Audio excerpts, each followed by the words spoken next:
Episode 12। मेरी बहू और पोते को घर वापस ले आए। विद्युत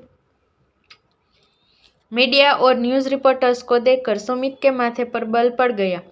इतनी जल्दी और अचानक से इन मीडिया और न्यूज़ रिपोर्टर्स के आने का मतलब साफ था। नताशा ने ही इन लोगों को वहां भेजा होगा। उसने ही इन लोगों को माया के फ्रैंकफर्ट आने की खबर दी होगी। सुमित मीडिया को देखकर गुस्से से बौखला गया। माया लो प्रोफाइल रहती थी। उसने 19 साल की उम्र में ही बिजनेस वर्ल्ड में अपना कदम रखा था। 19 साल से 24 साल की उम्र में ही माया ने पूरे ड्रीम होटल चेन को एक ऐसे मुकाम पर पहुंचाया था जहां आज तक आर्य फैमिली में कोई नहीं पहुंच पाया था। माया के मैनेजमेंट से पहले एम्पायर इंडस्ट्रीज आर्य फैमिली को सबसे ज्यादा प्रॉफिट देती थी। आर्य फैमिली के सबसे बड़े इनकम का सोर्स एम्पायर इंडस्ट्री हुआ करता था। मगर जब से ड्रीम होटल माया के मैनेजमेंट के अंदर आया था, तब से ड्रीम होटल ने एम्पायर इंडस्ट्रीज को डोमिनेट करना शुरू कर दिया था। अब के वक्त में ड्रीम होटल की वर्थ एम्पायर इंडस्ट्रीज से भी कई गुना ज्यादा थी। मात्र 4 सालों में ही माया ने ड्रीम होटल के नए होटल चेन्स पूरे 40 अलग अलग नए देशों में खोले थे। माया के आने के बाद ड्रीम होटल चेन 50 से बढ़कर 90 देशों में फैल गया था। दुनिया के पूरे 90 अलग अलग देशों में ड्रीम होटल मौजूद थी। अब तक माया के डैड, दादा और परदादा ने एक साथ मिलकर कई सालों के प्रयास के बाद जितने होटल्स दूसरे देशों में स्टेबल किए थे, उससे बस 10 कम माया ने अकेले ही इन 4 सालों में दूसरे देशों में स्टेबल कर लिया था। होटल इंडस्ट्रीज में माया आर्य के कदम रखते ही पूरे होटल इंडस्ट्रीज में एक एक्सट्रीम रिवॉल्यूशन सी आ गई थी। माया की बिजनेस स्ट्रेटेजी, थिंकिंग स्किल को पूरे होटल इंडस्ट्रीज में कोई अब तक बीट नहीं कर पाया था। अब भी कई लोगों को माया की इंस्टेंट सक्सेस को एक्सेप्ट कर पाना मुश्किल था। मात्र 4 साल में पूरे होटल इंडस्ट्रीज का मोनोपोलिस्ट बन जाना, बगैर रुके लगातार आगे बढ़ना, यह सच में कॉरपोरेट वर्ल्ड के लिए बहुत सैडी बात थी। माया की सक्सेस अब भी कॉरपोरेट वर्ल्ड में एक मिस्ट्री सी थी। माया ने कुछ ज्यादा ही जल्दी सक्सेस अचीव कर ली थी। इतना कुछ पाने के बाद भी माया कभी किसी बिजनेस इवेंट या पार्टी वगैरह में नहीं जाती थी। इसके अधिकतर काम रीवा और सुमित ही हैंडल करते थे। सारे पार्टीज फंक्शन भी माया के बिहाफ पर रीवा और सुमित ही अटेंड करते थे। माया बहुत ही रेयरली कहीं आती जाती थी। उसका पूरा वक्त सिर्फ काम और अयांश के इर्द गिर्द घूमता रहता था। हालांकि ऐसा नहीं था कि माया दुनिया और मीडिया के सामने जा नहीं सकती थी। बात बस इतनी थी कि माया को लो प्रोफाइल रहना पसंद था। उसे ज्यादा सोशल होना अच्छा नहीं लगता था। मगर नताशा और जारा हर बार माया के साथ वही चीजें करती थी जिससे माया को सख्त नफरत होती थी। अभी भी उन लोगों ने मीडिया को बुलाकर यही किया था, पर लकीली माया मीडिया के आने से पहले ही कार के अंदर बैठ चुकी थी। सुमित अपने सामने मौजूद मीडिया की फौज को गुस्से में घूर रहा था। तभी उसके फोन का नोटिफिकेशन बेल रिंग हुआ। सुमित ने मीडिया और उसके अनगिनत सवालों को इग्नोर करके अपना फोन निकाला। उसे माया ने मैसेज किया था, अपने अंदर की सारी परेशानी, चिंता, डर और घबराहट इन लोगों को दिखाओ। इन्हें वो बताओ जो ये लोग सुनना चाहते हैं। सबसे खास बात, एंड में एविडेंस कलेक्ट करना मत भूलना। उस मैनेजर को भी अपने हिसाब से चीजें समझा देना। इन लोगों से माया का इशारा मीडिया सहित नताशा और जारा की तरफ ही था। सुमित ने पूरा मैसेज पढ़कर एक लंबी सांस छोड़ी। उसे नहीं पता था उसकी मैडम जानबूझकर खुद से अपने दुश्मनों को मजबूत क्यों बना रही है, पर जब उसके मैडम ने उसे कुछ बोल दिया था तब सुमित को वही करना था। मीडिया को हमेशा की तरह सुमित और रीवा ने संभाल लिया। माया वहां से वापस लंदन के लिए निकल गई। आर्य मेंशन जेट से बाहर निकलते ही माया की नजर अपने रूम के विंडो पर खड़ी नताशा पर गई। माया की नजरें खुद पर पाकर नताशा ने बड़े ही फ्रेंडली स्माइल के साथ अपना हाथ माया की ओर वेव किया। माया उसके जवाब में बस हल्का सा मुस्कुरा दी। जब माया ने अपने बेडरूम में वापस आई, तब उसका वेल ऑर्गेनाइज्ड मास्टर बेडरूम पूरा तहस नहस हो चुका था। माया ने अपने लग्जूरियस बेडरूम को लग्जूरियस कबाड़ खाने में बदला देखकर एक लंबी सांस ली। माया को इस चीज की पहले से ही उम्मीद थी। उसे अपने बेडरूम की खस्ता हालत देखकर कई हैरानी नहीं हुई। यह कोई नई बात नहीं थी। माया जब भी अयांश को कुछ बताए बगैर कहीं चली जाती थी, तब अयांश गुस्से में आकर यही सब करता था। इंटरकॉम से सर्वेंट को रूम साफ करने का बोलकर माया रूम से अटैच बालकनी में चली गई।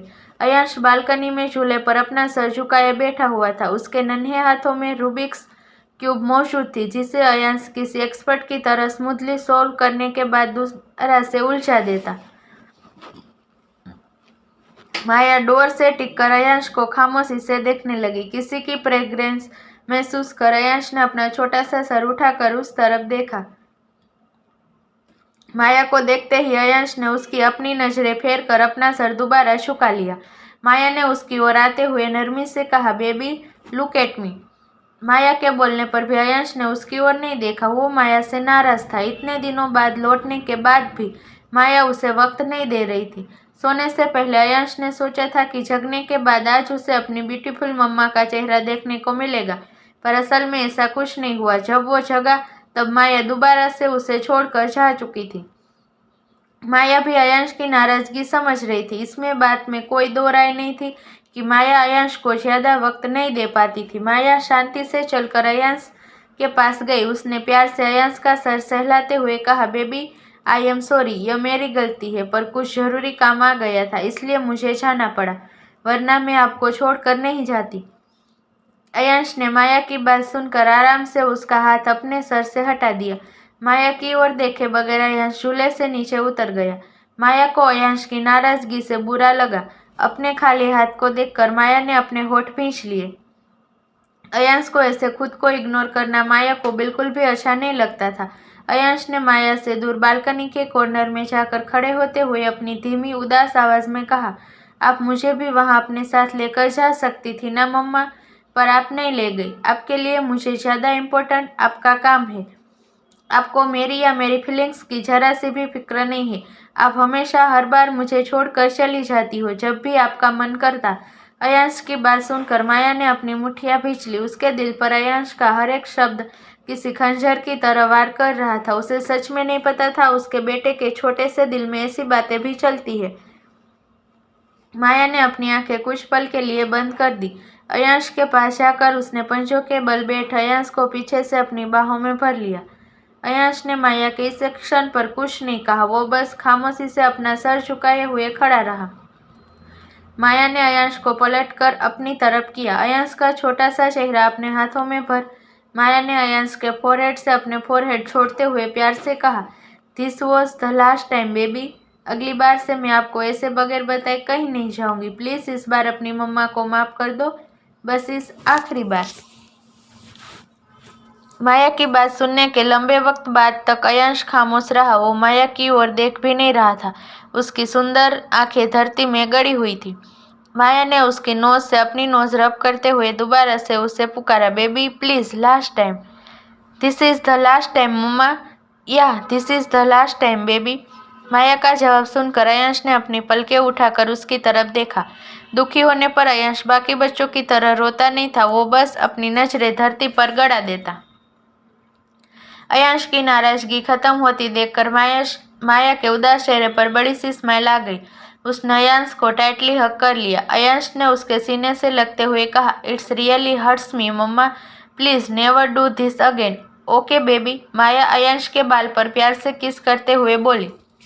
अयांश के मुंह से ऐसी बातें सुनकर अंदर ही अंदर माया का दिल डूब रहा था। अपने छोटे से बेटे को उसने खुद किस हद तक हर्ट कर दिया माया को अंदाज भी नहीं था, पर आज उसे एहसास हो रहा था अपनी गलतियों का।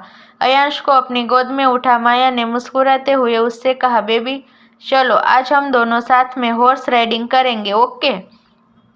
ओके। अयांश को हॉर्स राइडिंग बहुत पसंद था। माया उसका मूड ठीक करने के इरादे से उसे लेकर हॉर्स राइडिंग के लिए स्टेबल में घोड़े चूज करने चली गई। इधर इंडिया में मुंबई, विद्युत ने सिंघानिया पैलेस के लिविंग एरिया में कदम ही रखा था कि तभी दादाजी ने उससे कहा, विद्युत मुझे आपसे कुछ जरूरी बात करनी है। विद्युत यह सुनकर रुक गया। उसने अपना सर उठाकर अपने दादाजी की ओर देखा। विद्युत की नीली आंखें हल्की लालिमा और ठंडेपन से भरी हुई थी। विद्युत अभी अभी ही इंडिया वापस आया था। उसने ठंडे लहजे में अपने दादाजी से कहा, मुझे आपसे कोई बात नहीं करनी है मिस्टर सिंघानिया। विद्युत की बात सुनकर दादाजी ने हल्का मुस्कुराते हुए कहा, सोच लीजिए, यह बात माया से जुड़ी हुई है विद्युत। माया का नाम सुनते ही विद्युत की आंखें डार्क हो गई। विद्युत बगैर कुछ कहे अपने दादाजी के स्टडी रूम की तरफ बढ़ गया। दादाजी उसकी इस हरकत देखकर हंस दिए। स्टडी में आते ही दादाजी ने अपने लॉकर से एक ब्लैक बॉक्स निकाला। विद्युत बिना इमोशन के उनकी तरफ ही देख रहा था। दादाजी ने वह बॉक्स विद्युत के सामने ले जाकर वर्क डेस्क पर रख दिया। विद्युत ने एक नज़र अपने दादाजी की ओर देखने के बाद उस बॉक्स की ओर देखा। उसका चेहरा अब भी इमोशनल लेस ही था। दादाजी ने उस बॉक्स को ओपन करते हुए कहा, जितनी जल्दी हो सके मेरी बहू और पोते को घर वापस ले आइए। विद्युत अपने दादाजी की बात सुनकर विद्युत की आईब्रोस एकदम से कस गई। आगे क्या होगा जानने के लिए सुनते रहिए द डेविल्स होलो लव।